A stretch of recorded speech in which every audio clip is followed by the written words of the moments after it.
मैं मध्य प्रदेश के कोने कोने से आए हुए एसटी, एससी, ओबीसी के भाई बहनों का यहां पर तालियों की गड़गड़ाहट से स्वागत अभिनंदन चाहता हूं।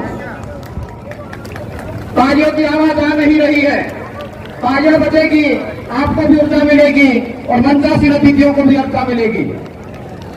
मैं नारों की गुंजार के साथ में अपनी कुछ संक्षिप्त बातों को रखूंगा। नारों की झंकार ऐसे आना चाहिए। वैसे तो मध्य प्रदेश का शासन हम लोगों के बीच में उपस्थित है, लेकिन आवाज पूरे मध्य प्रदेश के शासन को और भारत देश के शासन को जाना चाहिए कि अब एसटी, एससी, ओबीसी के लोग जाग चुके हैं। अब अपने हक और अधिकार के लिए लड़ने के लिए सर पे कफन बांधकर निकल चुके हैं। जब तक हक अधिकार नहीं मिलेंगे तब तक हम रुकने वाले नहीं हैं। अजातशत्रू जिंदाबाद, अजातशत्रू जिंदाबाद, अजातशत्रू जिंदाबाद। जय भीम, जय बिरसा, जय भीम, जय बिरसा, जय भीम, जय बिरसा। संविधान की रक्षा कौन करेगा? संविधान की रक्षा कौन करेगा? प्रदेश की रक्षा कौन करेगा? प्रदेश की रक्षा कौन करेगा? एक नारा महत्वपूर्ण है। जो लड़ाई देश में चल रही है, जो लोग षड्यंत्र पूर्वक हमको प्रतिनिधित्व से बाहर की है और दूसरी तरफ लड़ाई है षड्यंत्र की, कुचक्र की, झूठ की।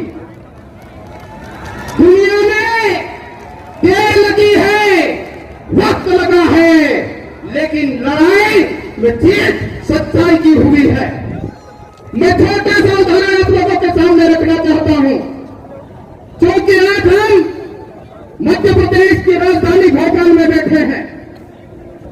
पढ़े लिखे लोगों का हुजूम बैठा हुआ है, सबको संज्ञान में है, लेकिन फिर भी मैं आप लोगों का संज्ञान में बात लाना चाहता हूं। इस मध्य प्रदेश की जनसंख्या जनगणना 2011 के अनुसार 7.26 करोड़ है और उसमें से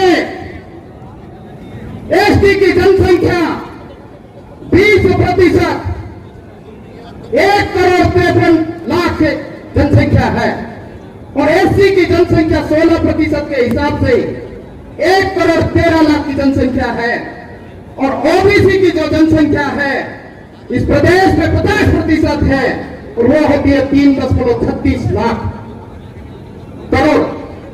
इस तरह से तीनों को यदि हम मिला देते हैं तो 6.29 करोड़ की जनसंख्या इस प्रदेश में एसटी, एससी और ओबीसी की है। अर्थात 86.6% जनसंख्या इस प्रदेश में एसटी, एससी, ओबीसी की है। बस्ती कितनी है? 13.3%, अर्थात मात्र 97 लाख जनसंख्या ओपन कैटेगरी की है। जब इस संविधान के अनुसार, लोकतंत्र की मूल धारा के अनुसार प्रतिनिधित्व की बात आती है,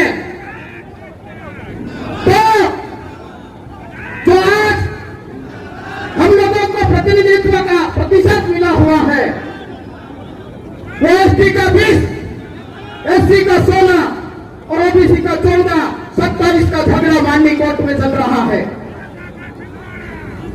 86% लोगों के लिए 50% का रिजर्वेशन और 13% लोगों के लिए 50% का रिजर्वेशन। कहां है प्राकृतिक न्याय? कैसा न्याय कर रहे हैं आप लोग? और उसके बाद भी आप लोगों के पेट में दुख रहा है। यह तकलीफ हम लोगों को हो रही है। 4,000 साल तक, 4,000 साल तक एसटी, एससी के लोगों को शिक्षा के अधिकार से वंचित रखा गया। और आजादी के अमृत महोत्सव के समय पे, जब आजादी के 75 साल में हम अमृत महोत्सव मनाते हैं, उस टाइम पे ये रिजर्वेशन का विरोध होता है। मात्र 75 साल में पकड़े आप लोग, 4000 साल और 75 वर्ष तुलना कर लीजिए आप लोग कि कहां पर ये न्याय हम लोगों के साथ में हो रहा है। माननीय सूर्यवंशी साहब की भावना को भी मैं समझता हूं, लेकिन लोगों की भावना को भी आपके सामने रखना जरूरत है। आज हम ताली बजाने नाचने नहीं आए हैं, हम हमारे हक और अधिकार की बात करने के लिए आए हैं। और हक और अधिकार ताली बजाने और नाचने जाने से नहीं मिलते हैं, तथ्य और तर्क के साथ में बात करने से हक और अधिकार मिलते हैं। अब वो समय गया कि जब चुनाव होता है, हम लोगों के बीच में बड़े बड़े नेता आते हैं, कहते हैं हम तुम्हारा भला करेंगे, और दारू मुर्गी बकरी के बदले पे हम लोगों के वोट लेके सरकार में विराजमान हो जाते हैं। और उसके बाद में हम लोगों का क्या हाल होता है? हम 2016 से पदोन्नति में आरक्षण के मुद्दे को लेकर संघर्ष कर रहे हैं। हम समझते हैं यह षड्यंत्र कैसे चल रहा है। सरकार चाहे किसी भी राजनीतिक विचारधारा की हो, लेकिन आपकी मंशा में खोट है। आप लोग, जब माननीय सुप्रीम कोर्ट कहता है कि आप पदोन्नति में आरक्षण का नियम बना के मध्य प्रदेश के कर्मचारियों को पदोन्नति का लाभ दे सकते हैं, शासकीय कार्य प्रभावित होने से बच सकते हैं, फिर क्यों चुप है? कितना अवसर चाहिए आप लोगों को?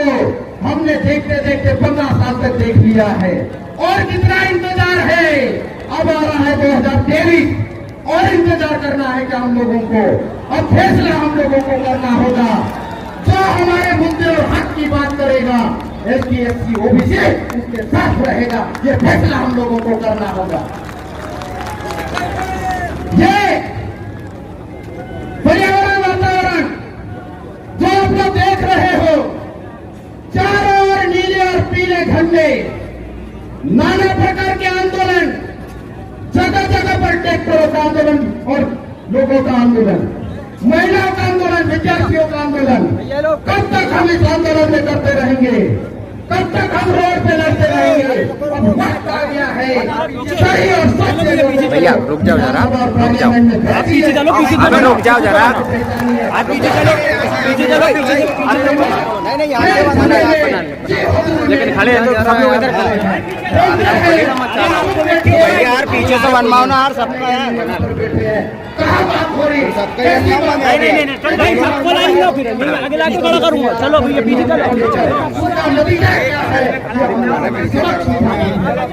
दूसरी जो महत्वपूर्ण बात है, तुम इधर खड़े रहो। क्या हम लोग काम कर रहे, पूरे प्रदेश को साक्षर करेंगे, अच्छी बात है, लेकिन 2003 से लेकर अभी तक कितने बेतरक पदों की भर्ती हुई, ये युवा सवालों का जवाब मांग रहा है। अब ये जवाब मांगने के लिए आया है, सिर्फ सुनने के लिए नहीं आया है।